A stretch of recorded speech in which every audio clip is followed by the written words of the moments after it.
दोस्तों, यदि आप भी अपनी मनोकामना को पाना चाहते हैं, यदि समस्त सुखों को भोगकर मोक्ष पाना चाहते हैं, मैं संपूर्ण श्रीमद् भगवत की कथा को संक्षिप्त और सरल भाषा में आपके कर कमलों में समर्पित कर रहा हूँ।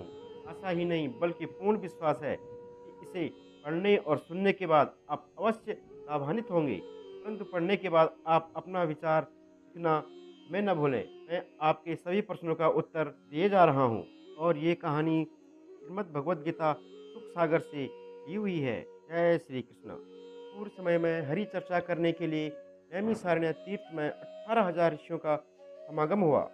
वहाँ पर ऋषियों ने सूत जी से पूछा, हे सूत जी, आप कृपा करके कोई ऐसा उपाय बताइए जिससे मानव आवागमन में छुटकारा पाकर मोक्ष प्राप्त कर सके।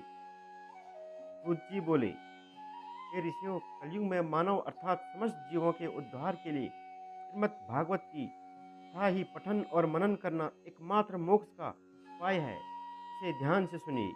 अनेक जन्मों के पुण्य से ही इस कथा को सुनने का सौभाग्य मिलता है और यही पावन कथा सुनने से राजा परीक्षित को मोक्ष मिला।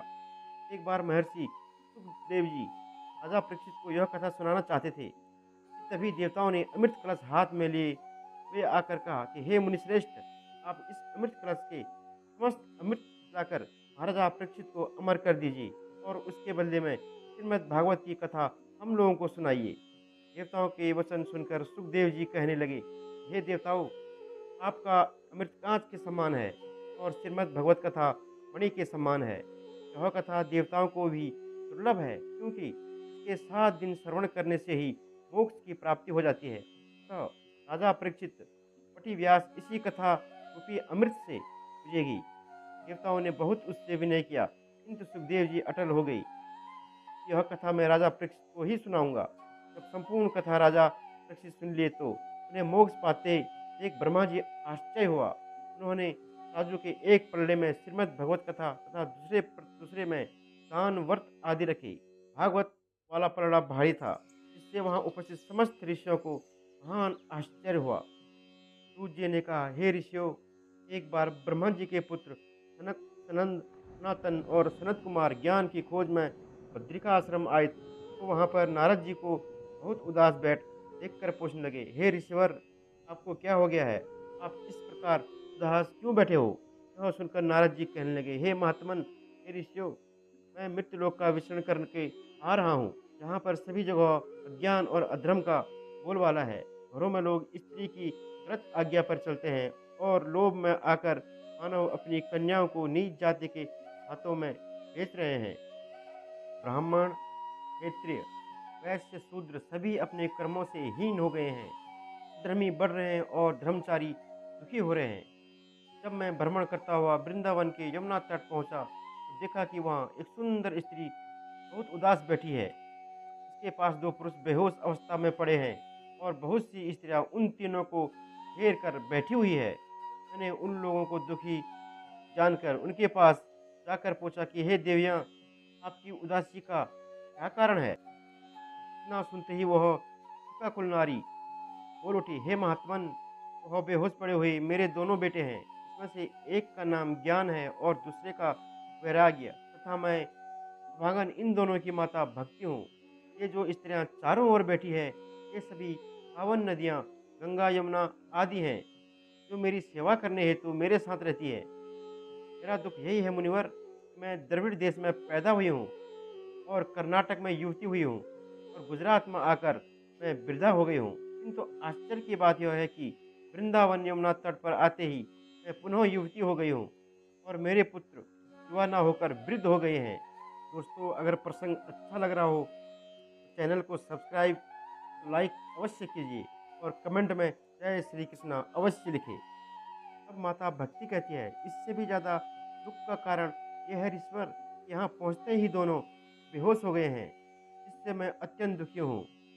भले वक्त पर आप पधारे हैं, कृपया इस अभागन आपदाओं में पड़ी हुई नारी के दुख को दूर करते जाएं। नारद जी बोले, देवी, मैं तुम्हारे दुख से दुखी हूँ, अथवा मैं अपने ज्ञान के द्वारा पता लगाता हूँ तुम्हारे इस दुख का कारण क्या है।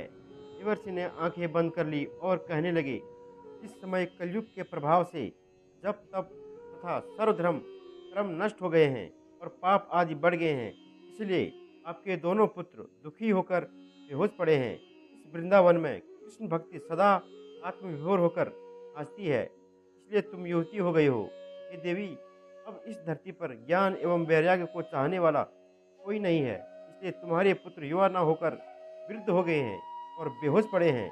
यह सुनकर भक्ति बोली, हे देवर्षि, राजा परीक्षित ने इस दुष्ट कलयुग को कैसे शरण दी? उनकी अच्छाइयाँ कहाँ चली गई? क्या इस अधर्म को भगवान वासुदेव कभी सहन करेंगे?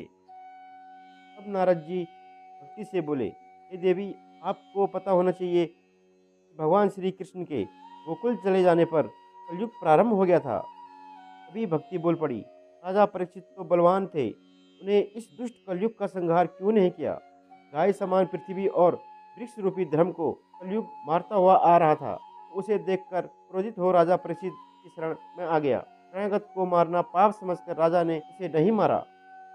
दूसरी बात यह है कि कलयुग में बुराइयां होते हुए भी एक सभी युगों से अच्छी बात यह है, अन्य युगों में सहस्त्र वर्षों में जब तब समाधि द्वारा जो फल प्राप्त नहीं होता है, वह कलयुग में भक्ति से परम पवित्र हृदय से परमात्मा का नाम लेने से प्राप्त हो जाता है। यह बात जरूरी है कि परमात्मा को मानने वाला, धर्म आचरण पर चलने वाला, सत्य बोलते हुए भी यदि उस मानव ने अपने धर्म आचरण को नहीं छोड़ेगा तो वह सर्व सुख भोग कर मोक्ष को प्राप्त करेगा। नारद जी के वचनों को सुनकर भक्ति बोली, हे ज्ञानदेव, आपके दर्शन पाकर मैं धन्य हो गई हूँ।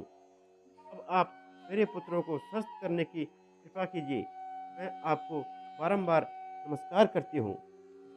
दोस्तों, इससे आगे की कहानी अगले अध्याय में। कृपया चैनल पे बने रहें और श्री सुख सागर का आनंद लेते रहें।